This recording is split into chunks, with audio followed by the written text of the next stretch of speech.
Perkenalkan, saya Rio Marojahan Nebaho, NIM 2103061126, kelas PTNC. Di sini saya akan menjelaskan biosintesis telur dari mata kuliah Produksi Ternak Unggas yang diampu oleh Ibu Insinyur Tati Widianasari, SPT MP IPM. Yang pertama yaitu yolk tersusun kurang lebih 50% air dan 50%-nya lagi adalah protein dan lipid dengan perbandingan 1:2. Lipid di dalam yolk berbentuk lipoprotein. Padatan yolk mengandung fosfoprotein yang juga disebut dengan fosfofitin, lipoprotein, lipofitelin atau high density lipoprotein atau HDL, atau disebut dengan kolesterol baik. Karbohidrat yolk adalah polisakarida dalam bentuk mannose glucosamine. Pembentukan atau sintesis komponen-komponen yolk atau vitellogenesis berlangsung di dalam hati di bawah koordinasi hormon-hormon gonadotropin dan steroid. Pembentukan sel telur atau ovum pada ovarium yang tetap berlangsung selama 1 periode bertelur. Proses pembentukan ovum dipengaruhi oleh kerja dari hormon gonadotropin yang diproduksi oleh kelenjar hipofisa anterior atau adenohipofisa yang berpusat di hipotalamus.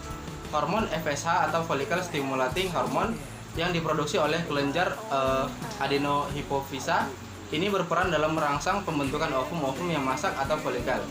Folikel yang sedang dalam perkembangan ini akan mengeluarkan estrogen. Estrogen merupakan senyawa steroid yang dihasilkan oleh sel TK interna dan granulosa yang berfungsi untuk pembentukan yolk, albumin, dan kerabang telur. Selanjutnya saya akan menjelaskan proses sintesis yolk. Proses sintesis yolk diawali dari kelenjar pituitari yang akan melepaskan hormon gonadotropin yang menembus ke TK layer. Kemudian akan menghasilkan hormon estrogen yang berfungsi untuk mensintesis bahan penyusun yolk yaitu asam amino, fosfor, kalsium, dan juga lipid. Proses ini terjadi di dalam nukleus pada hati. Kemudian hasil dari sintesis pada hati akan menghasilkan beta lipoprotein dan vitellogenin, yang dimana beta lipoprotein ini akan menembus 2 lapisan yaitu TK layer dan granulosa layer. Selanjutnya vitellogenin akan terbagi menjadi lipofitelin dan fosfofitin yang akan menembus 2 lapisan yaitu TK layer dan granulosa layer, sehingga akan menghasilkan yolk. Selanjutnya yaitu sintesis albumin.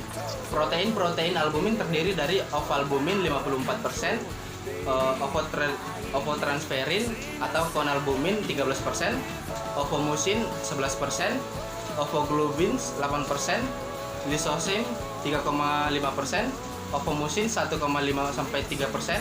Terdapat juga beberapa protein dengan level yang sangat kecil yaitu afidin 0,05%, flavoprotein 0,8%, ovomakrobulin 0,5%, ovohibritors 0,1-0,5%, ovogliprotein 0,5% sampai 1%, dan papain inhibitor 0,1%.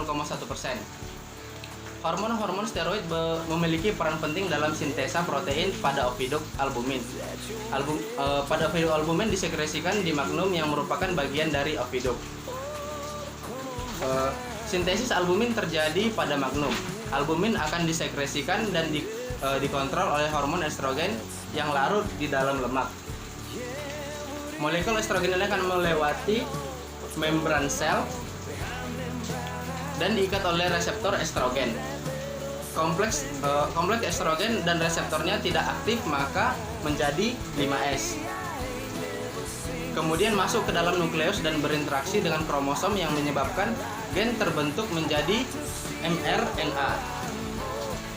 Kemudian mRNA akan keluar dari nukleus menuju ke ribosom dan ditranslasi menjadi protein spesifik berupa asam amino sehingga menghasilkan albumin dan protein telur khas lainnya.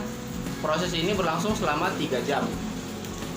Beberapa peneliti melaporkan bahwa hormon steroid dan prolaktin terlibat dalam pembentukan kerabang telur melalui proses yang kompleks ditandai dengan peningkatan secara periodik hanya ketika dalam fase bertelur dan meningkatnya total kalsium plasma.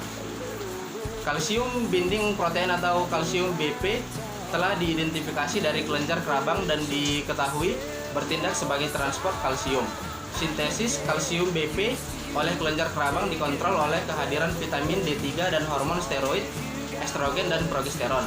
Pada plasma darah terdapat ion kalsium yang akan ditransfer ke mukosa sel dan kelenjar kerabang melalui kalsium BP. Hasil ikatan yang terbentuk antara karbon dioksida ditambah air pada mukosa sel yaitu HCO3-. Ion kalsium mengikat HCO3- menghasilkan CaCO3 yang merupakan zat kapur pada cangkang. Selanjutnya yaitu proses sintesis kerabang. Sintesis kerabang terjadi di dalam uterus selama 18 jam hingga 21 jam. Sintesis kerabang terjadi dikarenakan adanya ion kalsium dan karbonat yang berada di dalam plasma darah. Ion karbonat ini berasal dari hasil metabolik mukosa sel kelenjar kerabang yaitu karbon dioksida ditambah dengan air menghasilkan asam karbonat yang dibantu oleh enzim karbonik anhidrase. Kemudian asam karbonat ini akan dipecah menjadi HCO3 plus H positif, kemudian asam karbonat akan masuk ke dalam cairan kelenjar kerabang dan kemudian melepas hidrogen. Lalu kalsium dari plasma darah akan masuk ke mukosa sel kelenjar kerabang, kemudian masuk ke cairan dalam kelenjar kerabang, kemudian akan bergabung dengan CO3- menghasilkan kalsium karbonat yaitu kerabang telur. Mungkin hanya sekian video yang dapat saya sampaikan. Apabila ada kata-kata yang salah saya mohon maaf. Terima kasih. Sekian, sampai jumpa.